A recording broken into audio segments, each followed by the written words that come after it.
This is John Terry with the Au Sable Institute, and I just wanted to quickly thank you for your support.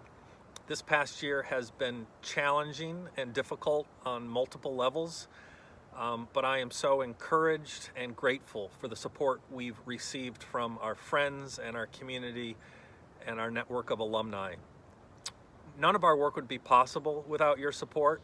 So the 60 college students who were able to take online courses with us this summer, to the habitat restoration projects we're doing with local 5th grade classrooms, to our new partnership with the National Wildlife Federation to install native plant gardens at houses of worship.